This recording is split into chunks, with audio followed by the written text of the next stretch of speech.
কিন্তু দুঃখের বিষয় বাংলাদেশে ঈদুল ফিতরের পরে সিনেমা মুভি রিলিজ হয়েছে। সিনেমা চিনেন? ঈদুল ফিতরের পরে সিনেমা আমাদের বাংলাদেশে যিনি মুভি করে নায়ক নামে পরিচিত শাকিব খান, আরো কত খান, এদের মুভি রিলিজ হয়েছে। সব দৌড়াইয়া সিনেমা হলে যায়, বাধা দেই না, যাও, কোনো কষ্ট নাই। সব সিনেমা হলে ছবি দেখার জন্য যাই, প্রশংসায় ভাষায় ফেলে আমাদের নায়ক এমন তেমন, এত সুন্দর ছবি আর হয় না। যাক, ভালো কথা। কিন্তু দুঃখের বিষয় দেখলাম সাংবাদিকরা যখন সিনেমা হলের পাশে দাঁড়ায় থাকে, একজন বৃদ্ধ মহিলা দেখলাম মাথার চুলগুলো হালকা হালকা পাকা শুরু করছে। এই মহিলা সিনেমা হল থেকে বের হওয়ার পরে সাংবাদিকরা মহিলার সামনে মাইকটা নিয়ে ধরে বলতেছে, ও ম্যাডাম, আন্টিও না, আম্মা জানো না, ও ম্যাডাম, সিনেমা দেখে বের হলেন, কেমন লাগলো?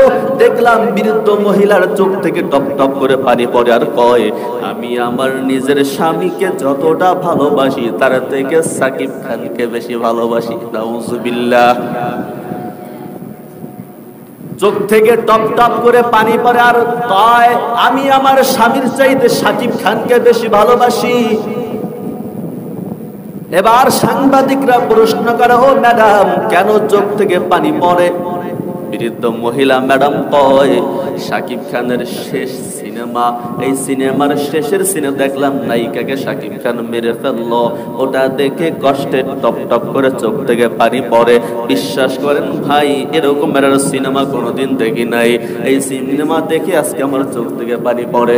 দুঃখের বিষয় হলো মুসলমান নামটা লাগাইলা, বাবা মুসলমান, দাদা মুসলমান, 14 পুরুষ মুসলমান, মুসলমানের ডাক লাগাইয়া বাংলাদেশে থাকো।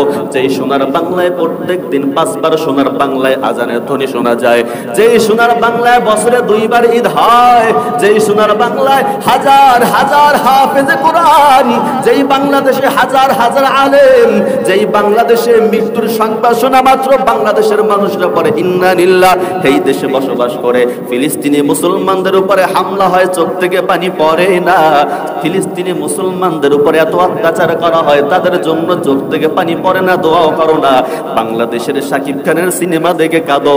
ওই রব্বে কারিমের জাত ও সিফাতের কসম, আল্লাহি বিল্লাহি তাল্লাহি, তোর মতো জাহিল মুনাফিক আর বাংলাদেশে হতে পারে না, ঠিক কিনা? দুঃখের বিষয়, কষ্ট লাগে।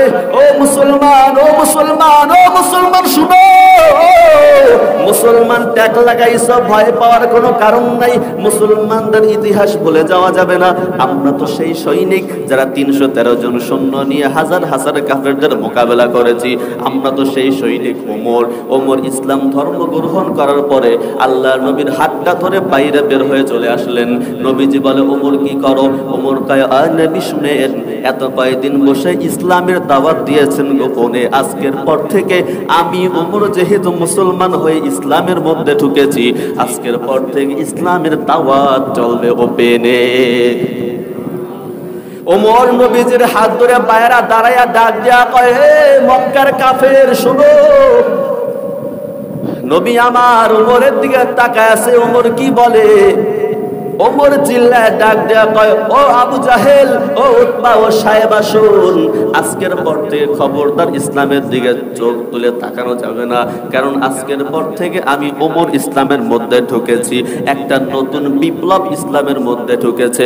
আজকের পর থেকে যদি ইসলামের দিকে চোখ রাখায় তাকাও, আজকের পর থেকে যদি মুহাম্মাদুর রাসূলুল্লাহর উপরে কথা বলো, আজকের পর থেকে যদি বাইতুল্লাহ কাবার বিরুদ্ধে কথা বলো, আজকের পর থেকে যদি মাদিনার বিরুদ্ধে কথা বলো, আজকের পর থেকে যদি রবের কোরআনের বিরুদ্ধে কথা বলো, আমি ওমর বলে দিলাম, কোন মায়ের পুত যদি মক্কার জমিনে থাকো, পারলে বলে দেখিস, আমি ওমরের তরবারিতে মাথা বডি থেকে আলাদা হয়ে যাবে। সুবহানাল্লাহ।